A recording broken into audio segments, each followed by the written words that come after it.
We're going to get started in just a moment.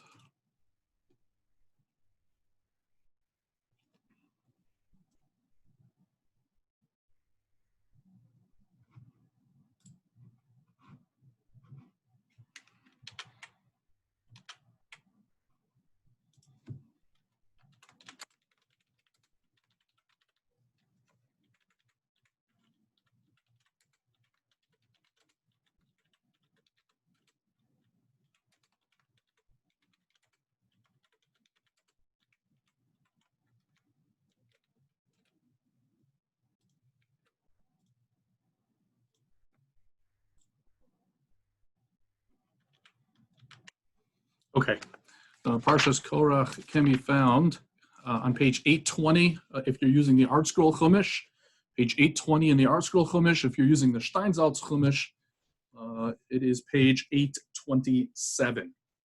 Now, Parshas Korach starts off with a pretty innocuous word, which engenders a great deal of discussion, because it begins, Vayikach Korach, and Korach took Ben Yitzhar, Ben Kehas, Ben Levi, who is Korach. He's the son of Yitzhar, the son of Kehas, the son of Levi. Vida son Vaviram ben Eliyav, Va'on ben Peles, b'nei Reuven, right, together with these other individuals. And then that's the end of the first pasuk. And then the next pasuk says, Vayakumu lifnei Moshe, and they got up before Moshe.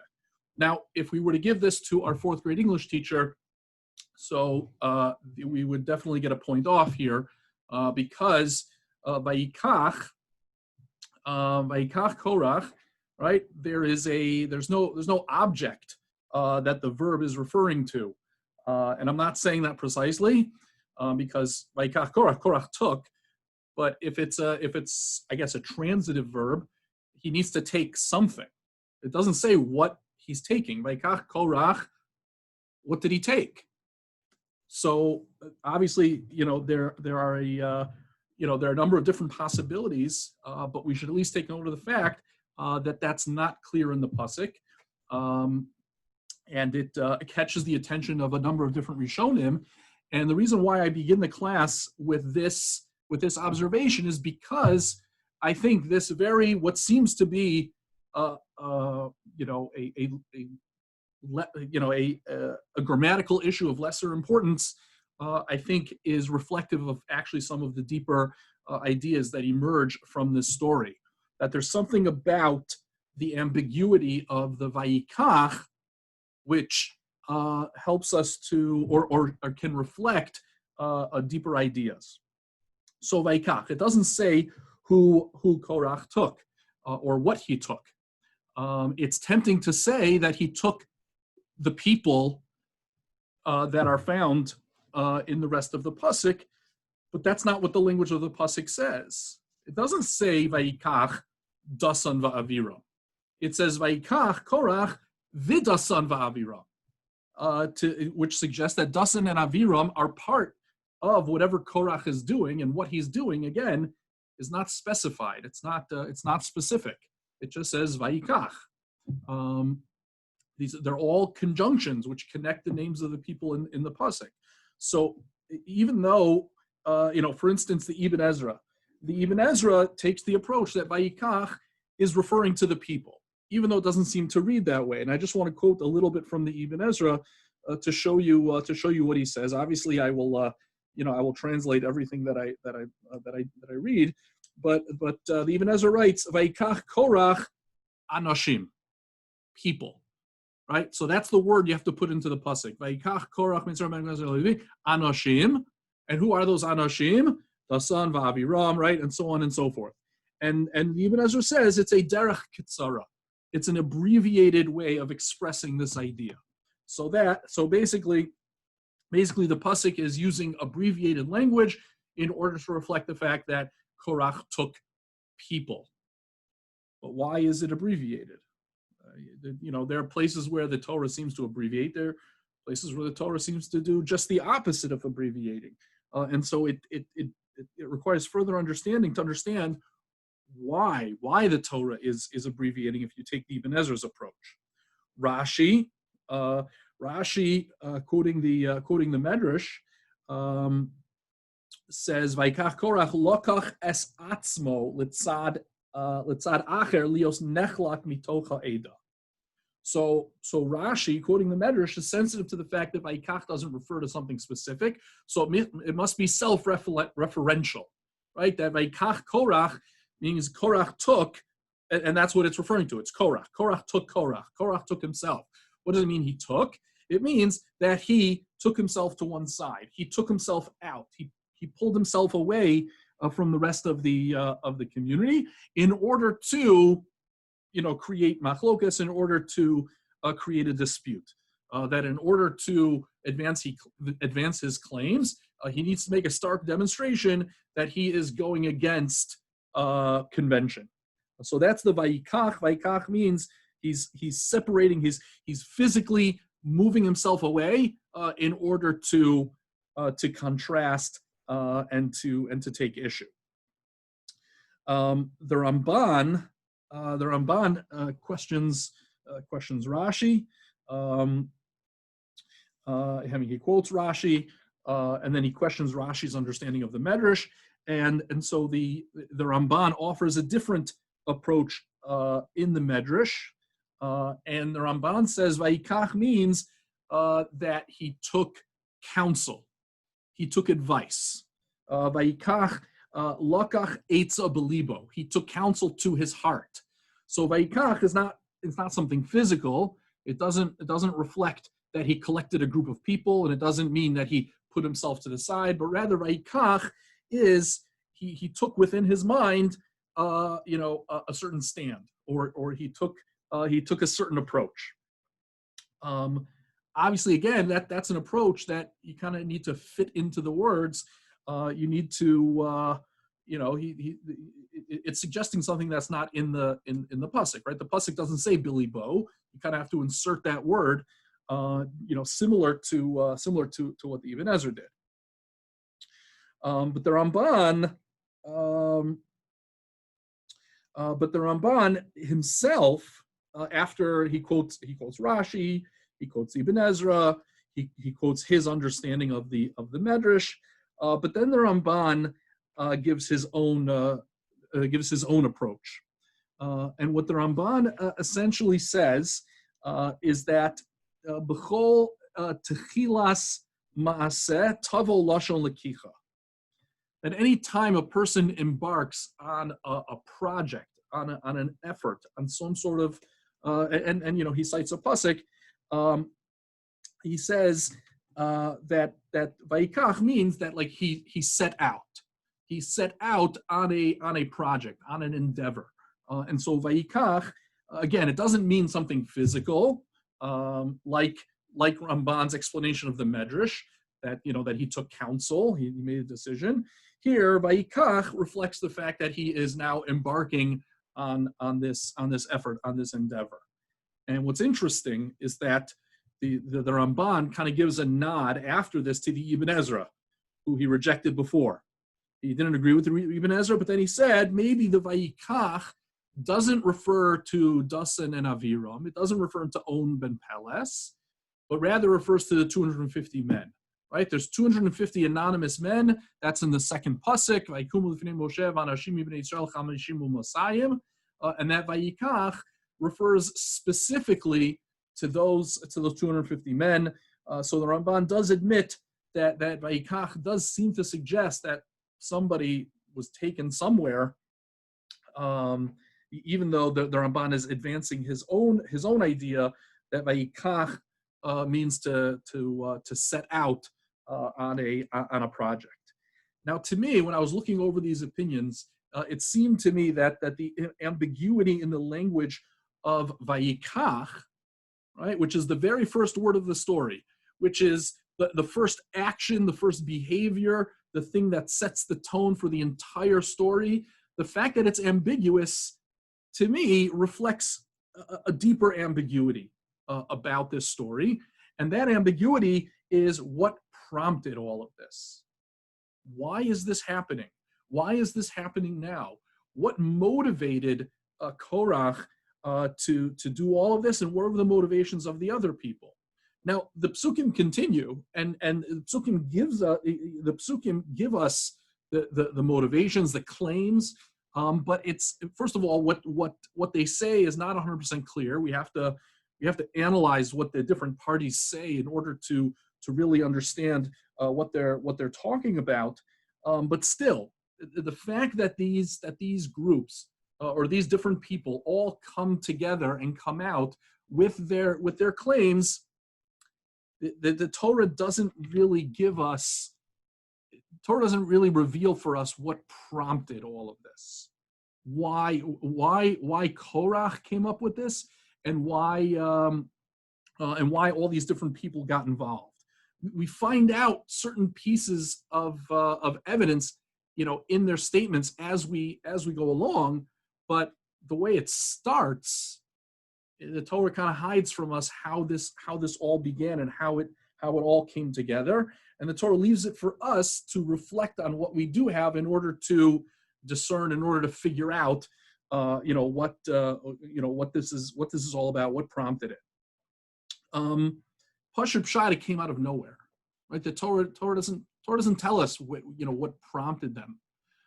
Again, I know what their claims are, but what was, where did Korach get this idea from? Why did he, why was there an event to which he's reacting that prompted this movement, this vayikach? And that's not clear. And some of the Rishonim say that there are specific events that prompt Korach to do what he did. But let's just at least recognize that Parsha Pshat, the Torah doesn't tell us. To me, Korach comes out of nowhere, according to the simple reading of the text. And I think that's important. I think it's important to keep in mind, and we'll understand that better by the end of the class, why it's important to note that Korach seems to come out of nowhere.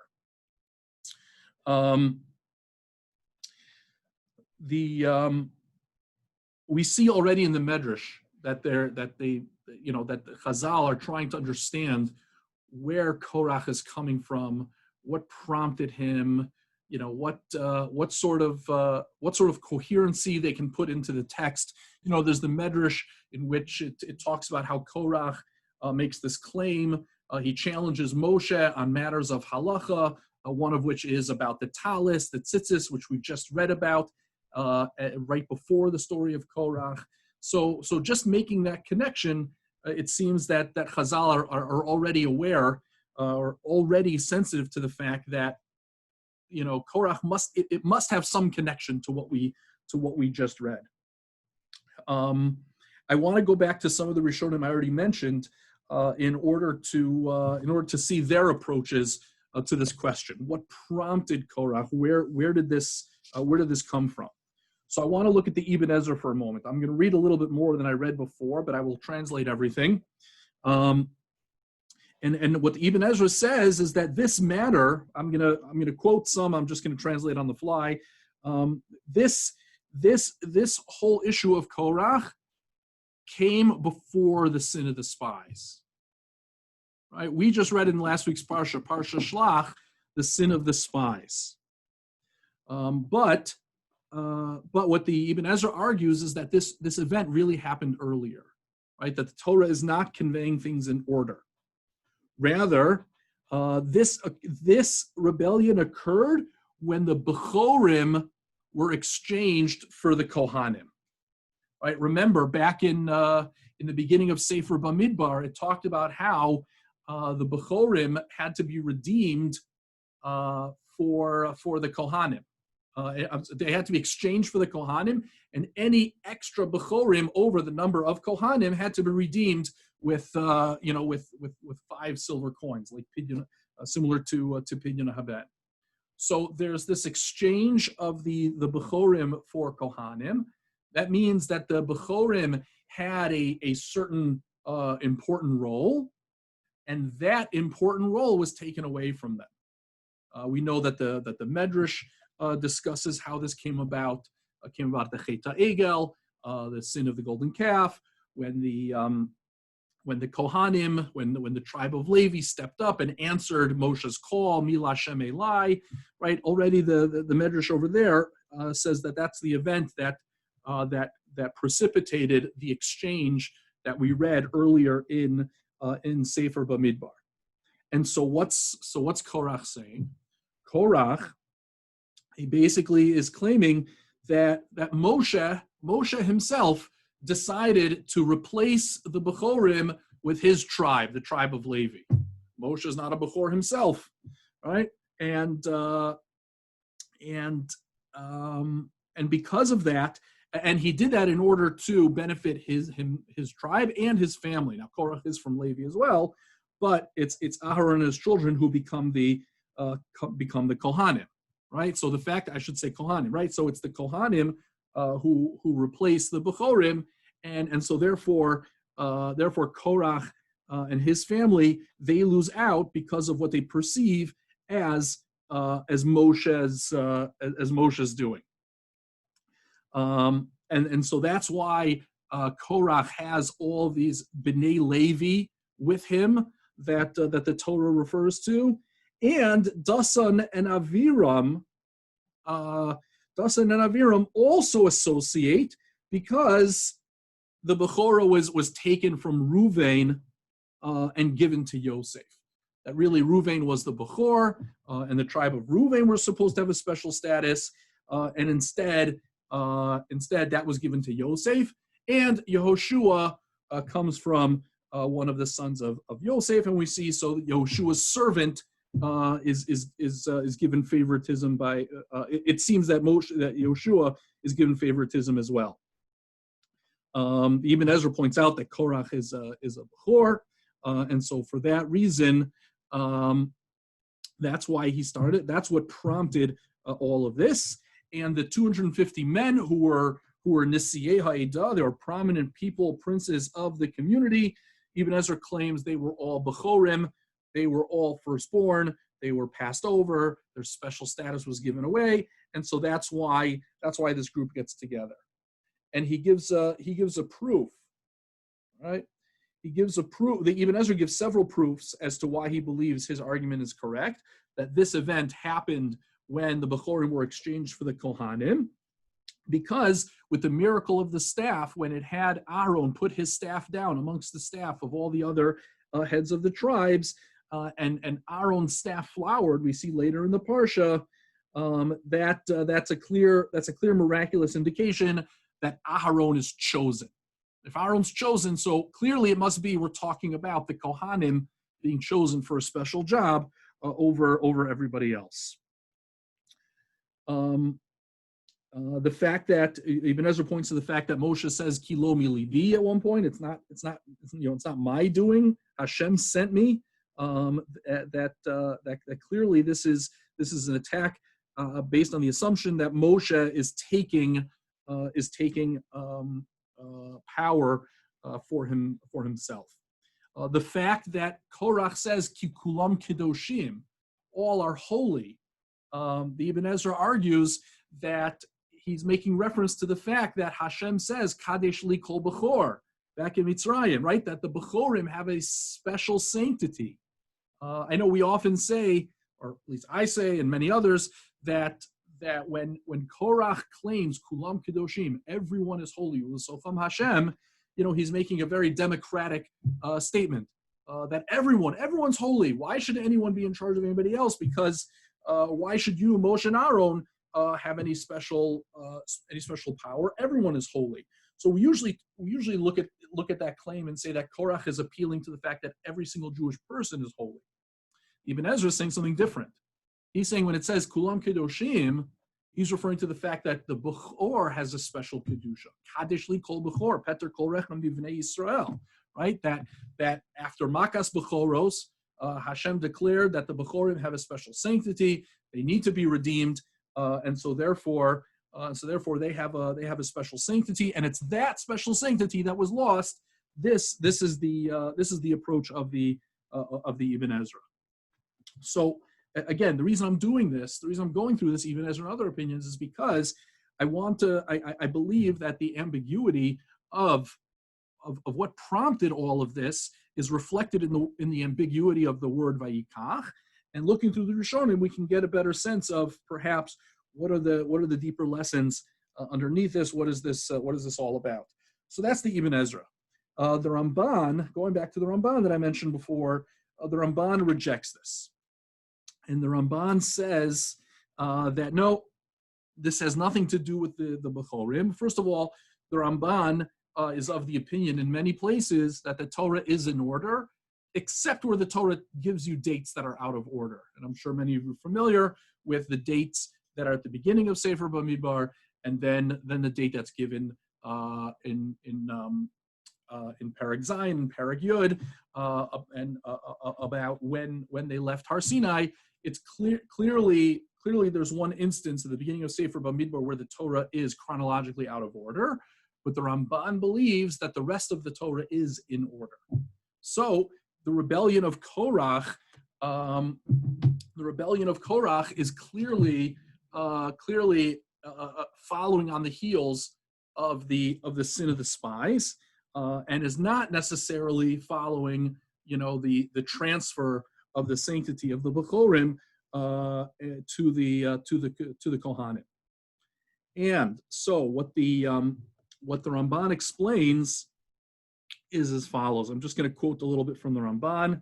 Shekas Korach al Nesios el Tzafan Kimam Raboseinu, that Korach is angry about how El Tzafan, his nephew, was given the Nesius and not somebody from his family. The Kinegam ba'Aaron, and he was jealous of Aaron as well. V'nim shechu Dasan va'Aviram imo, and Dasan and Aviram associated with Korach, v'lo al ha'bechora, but not because of the Bechora. That's the Ibn Ezra's approach. Why? Because Ki Yaakov Avinu hu asher natlo miRuven v'nasan liYosef. Because the Bechora was taken away from the tribe of Ruvain already during the lifetime of Yaakov. Yaakov Avinu did that. So it doesn't make sense that they would, they would complain about that, because that's something that happened a long time ago. Aval heim amru ta'anasam. They said their complaint, right? What do Dasan and Aviram say? Lahamisenu bamidbar. You brought us here to die out in the desert. You have not brought us to a land flowing with milk and honey, right? Shum ra kigam b'davar ha'egel she'achet ha'ogim b'fursam hayu amesim mu'atim v'nitzlu b'tfilas shalom shizab alem arbim laila, right? And what they're complaining about is that until now, very few Jews have died. Everyone's been fine. Even at the Chet HaEgel, not so many people died. But now, what's changed? The sin of the spies. Now the entire generation has been decreed to die out in the desert, and Dasan and Aviram blame Moshe for that. And that is their claim.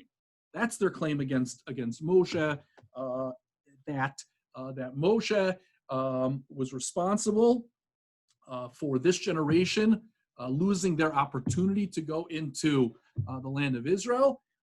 And so basically, Dasan and Aviram accuse Moshe of not living up to his responsibilities of bringing this people from Mitzrayim to the land of Israel.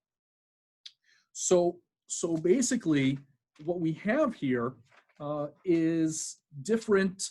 According to the Ramban, we have very different motives from the different parties, right? Korach has a certain jealousy of who gets to be a leader and who doesn't. And Dasan and Aviram complain about Moshe's leadership, but from a different direction, and that is that in the wake of the sin of the spies, they're all going to die out in the desert. And so what I'd like to argue, especially based on what the Ramban says, in contrast to Ibn Ezra, right? Ibn Ezra says they all had one issue. But the Ramban argues that no, they had different issues. And based on what the Ramban's saying, I'd like to suggest that Vayikach, the ambiguity of the word Vayikach and what it refers to, reflects the fact that this movement had a life of its own. And what I mean by that is that what Korach did was step forward to rebel, and this gave license, it gave permission, it enabled others to rebel as well. And you could take two different approaches. When I say it had a life of its own, you could say it just happened inevitably, or you could say that no, Korach planned it out this way, right? There are those who argue that Korach was basically manipulating the discontent amongst different groups in order to bring them all together into one rebellion. And that may be the case. Whether Korach did it mindfully, intentionally, or whether he didn't, this is a movement that grew, grew from the initial step of what Korach did. Korach started, and others came forward with their issues. Either they came forward on their own, or Korach brought them together. But the ambiguity of the word Vayikach, I think, reflects the fact that this was a movement that had a certain energy and a certain passion, and it gained a life of its own because it seized upon the discontent of different groups. And what's fascinating is if we take that approach, that this movement had sort of a life of its own, or it's a movement that grew from its initial stages. So then it's fascinating to watch how Moshe deals with the various different factions. Because what Moshe does, I'm not the first one to say this, but I forget where I saw this. What Moshe does is basically engage in shuttle diplomacy. Moshe very effectively addresses different groups on their own terms.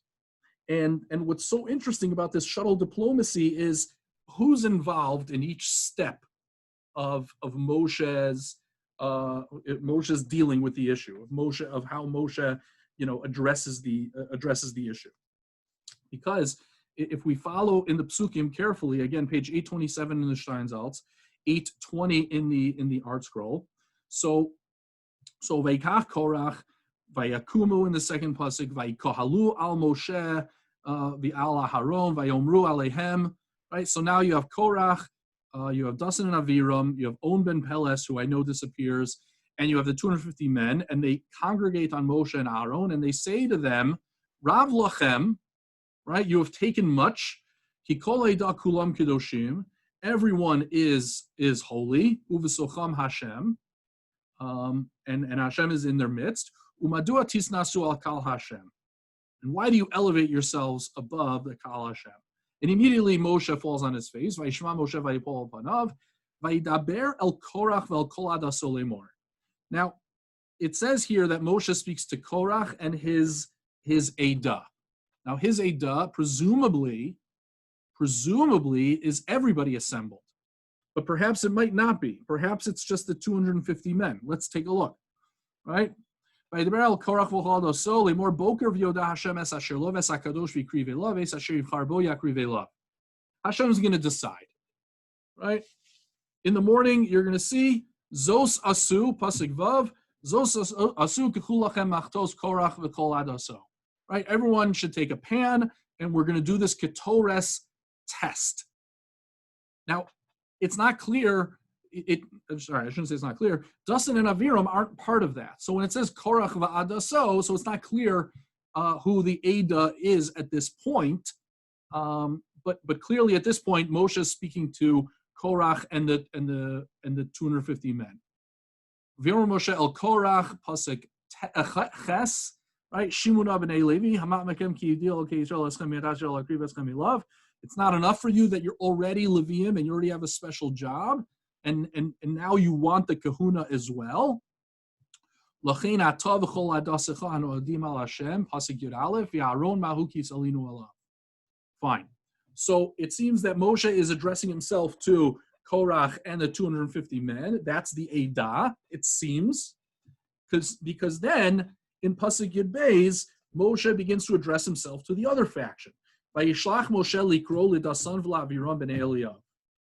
He calls for Dasan and Aviram, Vayomru lo na'aleh. And they say, we're not coming up.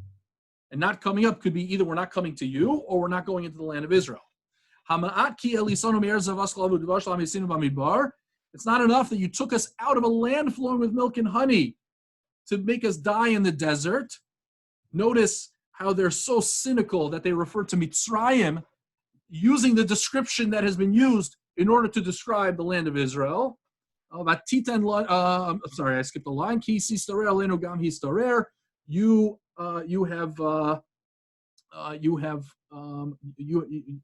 continue to reign over us, or will you continue to reign over us? You didn't bring us to a land flowing with milk and honey. You didn't give us the portions that we were entitled to. Will you gouge out the eyes of these men? We will not go up. Right? Meaning we see no evidence of all the promises that you conveyed. And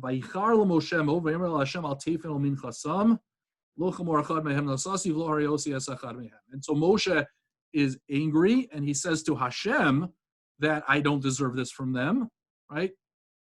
And again, it's not clear what he's referring to when he says Al Tefen al Min Chasam. Nevertheless, we'll put that aside for now. So Moshe has first addressed himself to Korach and his band of 250 merry men, and then he has addressed himself to Dasan and Aviram. Who does he go to next? Pasuk Tez Zayin 16. Vayomer Moshe el Korach Ata v'chol adasecha heyu lifnei Hashem. So now it's back to Korach and his Ada, right? And now we get the test with the fire pans. And it's interesting because the Torah could have just treated Korach and the Ada and the fire pans all together. It doesn't have to go back and forth between Korach and his Ada and Dasan and Aviram and back and forth, but that's what happens, right? So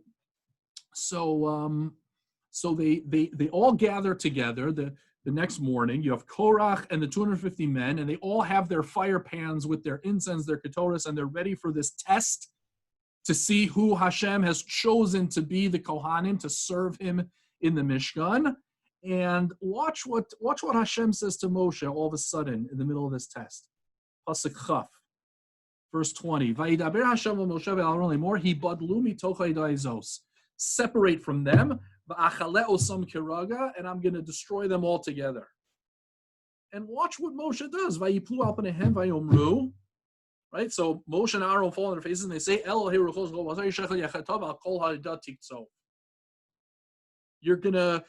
one person's going to sin and you're going to get angry at the whole Ada. Now we really don't know what Ada means. And because is Ada referring just to 250 men? Is Ada referring is Ada referring to the entire Jewish people?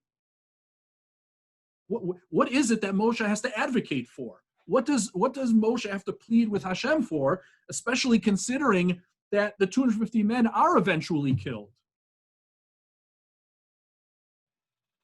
So I'm going to put this question aside for a second, but what I do want to note is that when Moshe is doing all this shuttle diplomacy, guess who the third party Moshe has to deal with now also? First, there's Korach and his Ada. Second is Dasan and Aviram. You know who the third party Moshe has to deal with? Hashem. Hashem turns to Moshe and says, "He badlu, separate from them." And Moshe, it sounds like he says no. So now Moshe has to reckon. Moshe has to struggle with Hashem on top of the various factions that he has to deal with. So it's so interesting. But let's continue. Next pasuk, we're back to Dasan and Aviram. Hey, alumi saviv lemishkan Korach Dasan va'Aviram. Right? Speak to the Ada, and again, it's not clear who the Ada is. Now it sounds like the Ada is the entire Jewish people, or at least anyone who's assembled around Dasan and Aviram, Korach, Dasan and Aviram. And tells everyone to move away because the earth swallows up Korach, Dasan, and Aviram, and all that belongs to them. And right after the earth swallows them up, then a fire, verse 35, a fire goes out and consumes the 250 men. And there's a whole aftermath to this that I'm not necessarily going to get into. But what I wanted to show you though is that this ambiguity that I'm talking about, where there's a certain ambiguity as what prompted, what motivated all this. And the ambiguity in the word vayikach reflects how unclear it is how all of these people came together. But nevertheless, Moshe is able to see through the entire cloud of ambiguity, and he's able to isolate and identify the various issues. And I think the fact that Moshe responds to Hashem in the way that he does further underscores the clarity that Moshe has for all of these different factions and their particular interests. The fact that Moshe in the context of dealing with rebellion has to advocate on behalf of Jewish people, right? Right? One person sins, Hashem, and you're going to get angry at the whole thing. That reminds us of previous times in which Moshe had to advocate for the entire Jewish people, right? Moshe had to advocate at the Chet HaEgel. Moshe had to advocate at the sin of the spies. He's doing it here too. But what that shows you, the fact that Moshe is able to stand up and advocate for the Jewish people while he's dealing with their rebellions, shows how clear it is to Moshe who's the good guy and who's the bad guy.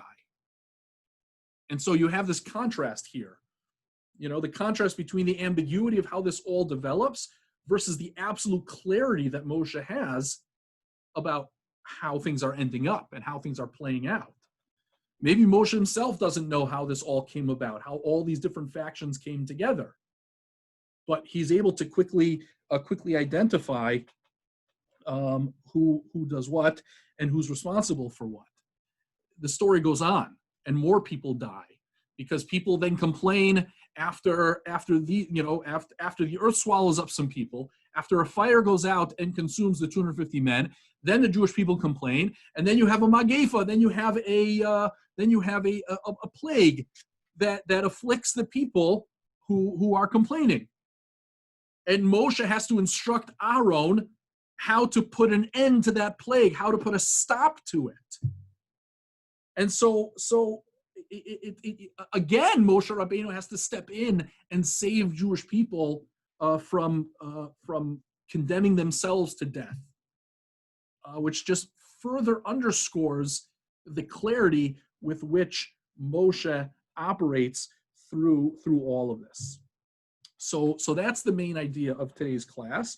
One other idea, though, that I wanted to suggest is, clearly there's something that links, that unifies the different parties in their rebellion. The Ibn Ezra tried to argue that it's all about the Bechorah, it's all about who's treated with a special job and who isn't. The Ramban and many others say that no, these were all people challenging Moshe's leadership for different reasons. They all had their own grievances. One thing the only observation I'd like to make is that it might be that these people all belong to groups who are motivated towards machlokas. And what I mean by that is, I think there's certain things in life that just invite machlokas more than others. And those three things are power, materialism, and even spirituality. And what I mean by that is, there was a certain power that was afforded to Moshe and Aaron. That's true. And having power in the hands of a smaller number of people invites machlokas. And it's the challenge of people how to navigate that sense of machlokas. Korach did not navigate it well. Materialism. Dasan and Aviram have very material concerns, right? Earning the land of Israel, being in a land flowing with milk and honey, getting their sadeh and their kerem, their field and their vineyards. And it's materialism that engenders a certain sense of competition, of jealousy, of resentment that invites machlokas. And then finally, spirituality. Those 250 men, they were offering ketores. They were offering something which is not physical, something which is not material. They wanted to serve in the Mishkan. They wanted to be Kohanim. And some commentaries see that as actually a praiseworthy motivation, even though they went about it the wrong way. And what shows you, a possible proof to that the 250 men represented a positive motivation is the fact that it seems you could argue Moshe tried to defend them.